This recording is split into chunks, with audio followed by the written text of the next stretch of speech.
So good morning. I'm going to talk to you about how you can improve the privacy of error reports for graphical applications. So unfortunately, we are all familiar with this sort of error reports where your application crashes and you're asked to submit some error report to the development team. And a lot of people don't submit them because they are rightly worried about their privacy. Here you can see an example of an error report where a credit card number was included in the error report. And so to be a little bit more secure, what you want is something like this. You would like to have some system that runs your application, is logging the application for its input, and then would have some box that would allow you to remove the sensitive information in your that you input, and would show you how the error report looks without that sensitive information before submitting it with your approval to the development team. And you can approach this in different ways. One possibility is to do input obfuscation, so to replace the input data with some more generic values. You can do this on the original execution path of the application, so try to find out if some of the values that were original input can be somehow broadened to some more generic values. Another possible approach is to do this on all the execution paths of the application. This has been tried, but of course is very expensive. If you are doing an exhaustive search of all the possible execution paths leading to a crash of an application to find which one has the more generic input. And there has been sort of a midway approach to that, which was developed by us, which is called REAP. The problem with this is that it's mostly targeted for console applications or text input applications, but the world is more and more using GUI applications, okay? This is an example from our evaluation, a TV guide application where basically you are opening the application, selecting the settings, picking a channel to create a custom list of TV channels, and then when you click the locale section of the settings, the application crashes, okay? And this is creates a new problem to the input obfuscation techniques because the GUI event loops in the applications have so many different options because there are so many different widgets and graphical events that can happen that the search for a path in the application that is the most generic is just too large. There is an explosion of the search space. And so a different thing you can do is try to have to minimize the input. So not trying to have more generic values, but just removing input from that was provided by the user. One approach that has already some time is called Scratch, and here the users are explicitly asked to indicate which parts of their input is privacy sensitive or not, and this has all sorts of problems that you can imagine. It's very cumbersome. The users can make mistakes. They don't understand exactly what is privacy sensitive, and so on. Another approach that we explored is to take the technique called delta debugging that has been used for debugging purposes, and that tries to take the input into an application and find out through a binary search of chunks of the input which parts of the input are critical to crash the application. But this has the problem that in general GUI input logs tend to be very long with lots of events like mouse movements and a lot of pollution of the log. So we thought of proposing something else. So we proposed a new approach called GUImin. As far as we know, it's the first solution for targeting privacy and error reporting for graphical applications. It's an input minimization algorithm, and it's basically a three-pronged approach to the search of the minimal input. So we do a hierarchical search of the widgets. Basically, we start we create a hierarchy of the components, of the graphical components of the application, and we do the search level by level in this hierarchy. I'm going to show that a little bit more in a minute. Then this search is also hierarchical in terms of granularity, because we start by looking at individual graphical components, and only then do we look at the events that interact with each one of these components. And at each one of these levels, we use a binary search algorithm to find the best solution. I'm also going to show you that this can also be integrated with an obfuscation system. So after you minimize the input to a minimum sequence, you can then try to replace the minimum sequence of input with some alternative values. So let's go back to the example that I showed you before. Okay.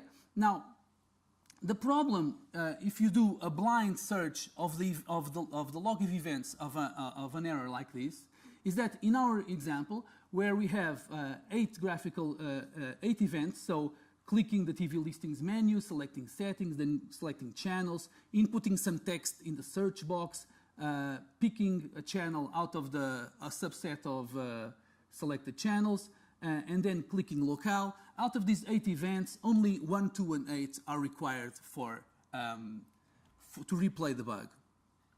And so if you start testing, each line of the right table is a test. So if you do the first test, of course, replaying the application replays the crash, and then you can start do a binary search on the input. So if you try the first half of the input, you are going to miss event number 8, and the application doesn't crash.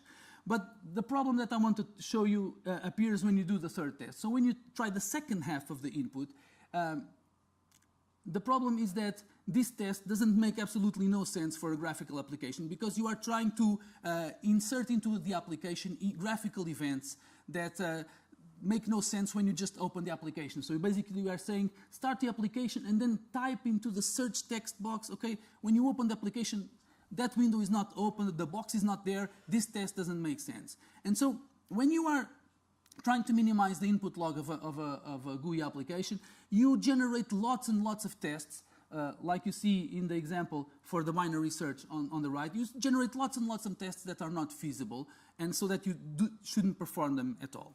Now, if you were aware of the hierarchy of graphical components in the application, meaning you know that there is a main window with a couple of menus. Each menu has some opens some windows. Those windows have boxes and text boxes and buttons and so on. If you are aware of this hierarchy, you can start by testing first only doing a binary search on the top level components, and then once you minimize those, go on to the next level and so on.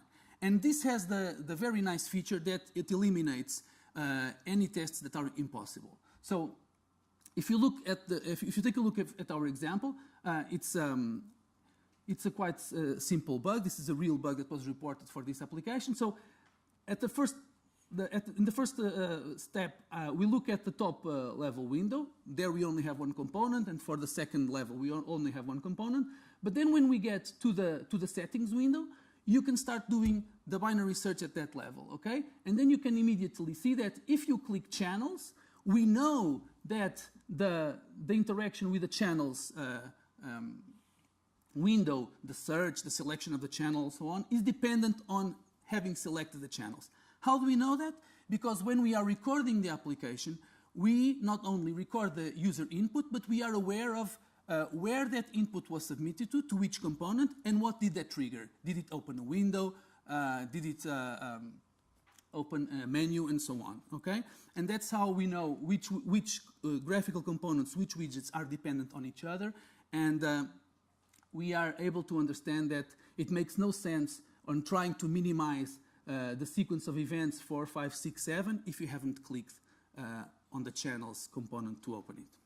So, and of course, then when we try the second component at that level, which is clicking on the locale, we realize, aha, in reality, to have the bug, you just need to click one and then open TV listing settings and click the locale.